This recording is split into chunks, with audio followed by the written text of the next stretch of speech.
The Toronto Sun recently reported there is no one in politics more on his own than Township Mayor Harold McQuaker. After refusing to legitimize Pride Month in his Canadian town, the mayor faced a massive criminal backlash for going against woke ideology. His little town was all for it, and it wasn't until the leftist ideologues in the big cities heard someone somewhere wasn't celebrating them that they knew they had to crack down. Yeah, and so when this mayor, Harold McQuaker, which, first of all, amazing name, very Canadian, Harold McQuaker, I love that. So he decided that his small town had no business basically celebrating their almost negligible gay community.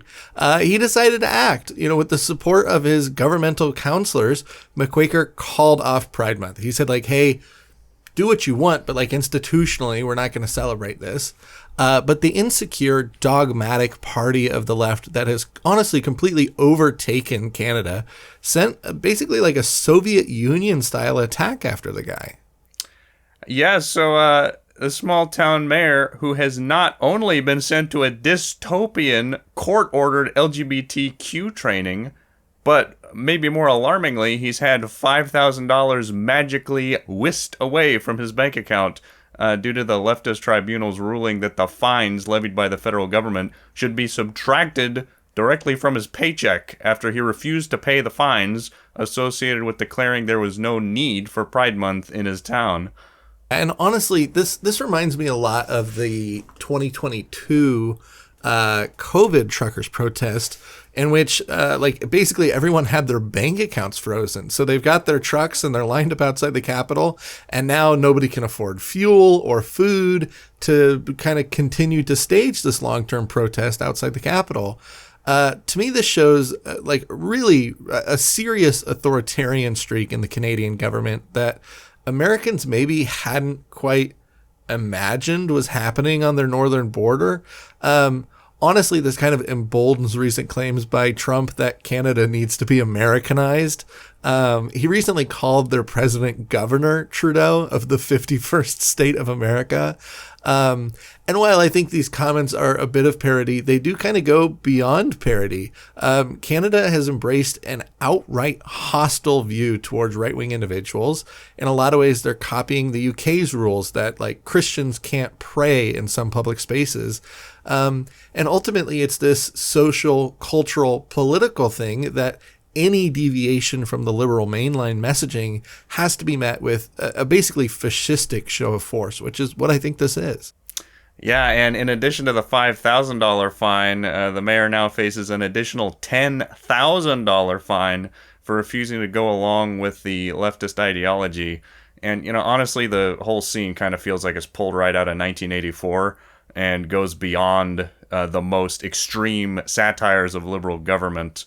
The mayor, McQuaker, calls the fines and re-education extortion, and in our view, resembles something closer to Maoist China than a NATO country's view of free speech. Well, and right, like you said, I mean, this is a NATO country. Aren't we supposed to be about open dialogue and democracy and all this kind of stuff? I mean, when I hear about a re-education course or a re-education camp, I mean, I don't know if they sent him off to the gulags or not, but this is a really dangerous precedent, don't you think?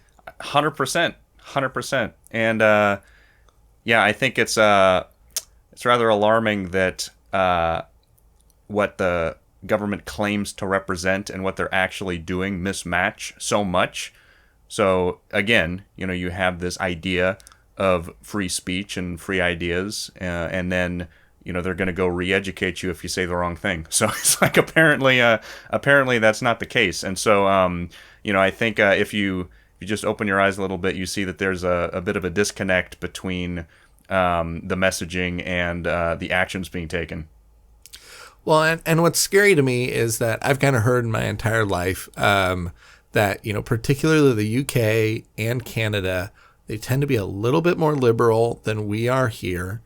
But we tend to be about 5 to 10 years behind them. 5 to 10 years, this is our future.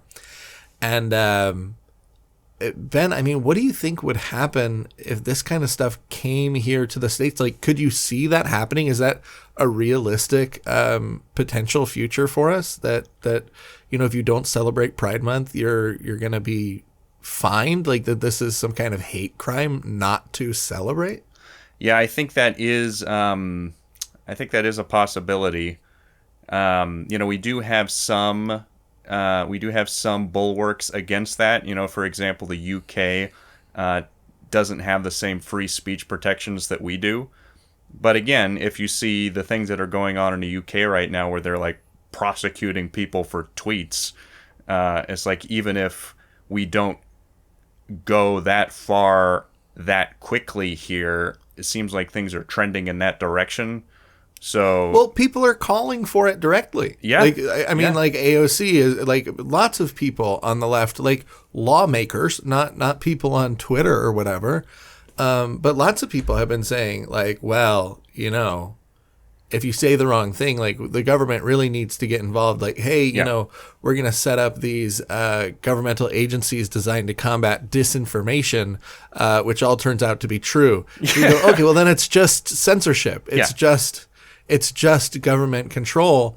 And again, it's our First Amendment. It's one of our most important, if maybe not the most important. And man, I just cannot get over that this is happening so close to us. I have one last point here. This isn't necessarily individual free speech because it's a mayoral decision, right? So I get that maybe there's like a little bit of a difference, that maybe there could be a crackdown because it's a mayoral decision. It's a decision for the town. So maybe there's different laws about that. But if that's the case, how can Governor or Mayor McQuaker be held personally liable? Like, why can he be fined and re-educated? So the two have a complete disconnect, and I think that exposes that this is purely an ideological war trying to punish people who don't agree with you. Yeah, and I think the most concerning part about this to me is, as far as I'm aware, he didn't make any negative statements about LGBTQ people. He didn't say anything, positively say or assert anything that could be categorized as hate speech. He just didn't want to celebrate it. And so we're seeing this movement where it's not just, if you say something offensive or hurtful, it's no, if you don't actively celebrate, support, and shine a spotlight on who we are and what we're doing, we're going to punish you. Well, and I think this is a real, give an inch, take a mile kind of thing, right? Like the original agreement socially with gay rights was, hey, you know what? Why is it your business what two people do in the privacy of their own bedroom? And people kind of said, hey, you know what? You're right. We're supposed to be a free place. If you guys want to do that privately, that's okay. And now we've moved on to, sorry, you're going to be re-educated if you don't celebrate it. This is just plain dystopian. It's absolutely crazy. And the idea that we have people, in Canada, but that we have people here in the United States calling for it, I think is so dangerous, and is exactly why you sort of have to nip this in the bud. Because they've shown time and time and time again that if you let this go a little bit, that it doesn't stop with, hey, maybe a guy can wear a dress. It stops with, well, we've got to have drag queen story hour mandatory at your third grade.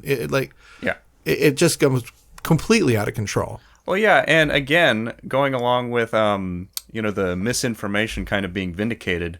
Remember back, I think it was around 2008 when gay marriage was on the ballot in California, and all the conservative Christians were like, this is a slippery slope. If we go along with this, we're going to go way farther, so we're going to stop it right here and now. And everybody was like, no, you're crazy. This is just a simple thing. It's just one step we're going to take. We're not going to go farther than that.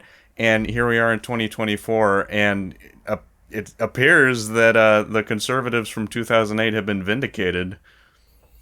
Well, I don't think that they've been vindicated all the way because if you recall at the time, they were like, so what's next? Can you marry a horse? Well, And like, no, we're just getting started here, Tyler. Don't. There might be like some weird parts of Reddit that are into that. Like, I don't see many people on the Senate floor arguing for that kind of thing. But man, this has really, really gotten out of control. So we'll be keeping a close eye on this. Thank you so much for watching that short. If you enjoyed it, there's a link down below to the full-length video, the new Right broadcast. Go check it out. Go subscribe. Thanks for watching.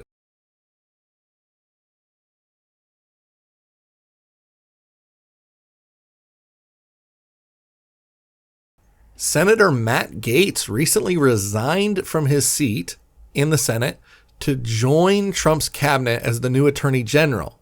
But after he failed to be confirmed in that spot, he's now making headlines once again as he leaves governance behind entirely to join the One America News Network as a host. So there's a little background information to understand here. Gaetz was a senator, and during his time as a senator, there were some allegations thrown at him. Not particularly good things, but things we can't talk openly about here on YouTube. A nearly 3-year investigation turned up nothing and declared him good to go, but there was a report made about the investigation by the House Ethics Committee. Yeah, and I think liberals and sort of, rhinos alike have been wanting this report unsealed so that Gaetz will stop making waves within the Senate. Most people kind of attribute him to the ousting of Speaker McCarthy from his role as the leader of the Senate earlier this year, which means he kind of has some pretty powerful enemies. And I think they were hoping that unsealing the report would force Gaetz out of the Senate, period. Yeah, they got their wish, and he left on his own accord. But this time, to pursue an even higher office, the left completely freaked out over this, worrying that Gaetz would be a hardcore loyalist and potentially use the Justice Department to go after enemies and people who broke the law against Trump. But public opinion rules above all, and the very mention of a dirty ethics report demanded he be withdrawn for consideration for Attorney General. Yeah, so he's kind of in a rough spot now. So he's got no Senate seat. He already resigned. He's got no shot at a place in the cabinet. He's out of a job entirely. And now that he's no longer a senator, the ethics report that kind of doomed him actually can't be released. But who came in to save the day for Gaetz? That's right. It's One America News Network, because honestly, when you fail in Washington, it's only ever really a promotion. Ben, I'm sure you've seen before Matt Gaetz speaking, but do you think he has that kind of on-screen charm to transition out of politics and into media? Well, I'll ask a different question. I think the question is less, does he have the camera presence, and more, does he have the popularity to draw an audience? Because you can learn to be more charismatic on camera, but if people like you, then you'll have an audience, and that would be a good thing for OAN. So what are your thoughts on that portion of it? Yeah, I think that he is right on the policy in a lot of ways. He's a big MAGA guy. He's sort of in that inner circle of MAGA senators that have caused a lot of waves.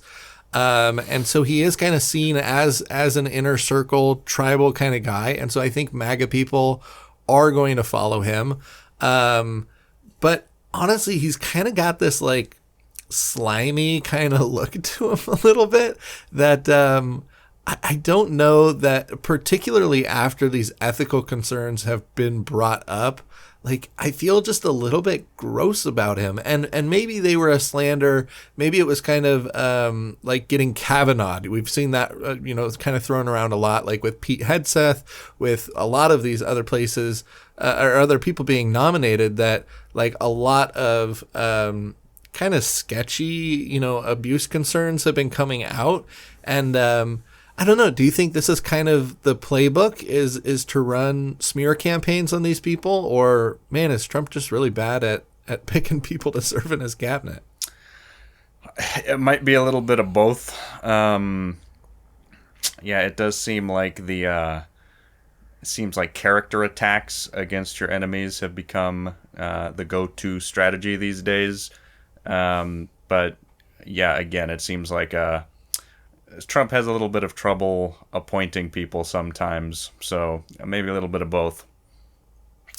Well, we'll certainly see. I mean, I'll be curious to see kind of what the nature of his show is. You know, it looks like OAN is really taking kind of a bigger step towards the Trump right with this move. I mean, in a lot of ways, this makes sense. Trump just won the election. You want somebody on your staff who's running a show who's going to talk about this from like an inside MAGA perspective. Who better to do that than a failed senator? Yeah. Yeah, I guess Washington really is the land of opportunities, even if not directly. Thank you so much for watching that short. If you enjoyed it, there's a link down below to the full-length video, the new Right broadcast. Go check it out. Go subscribe. Thanks for watching.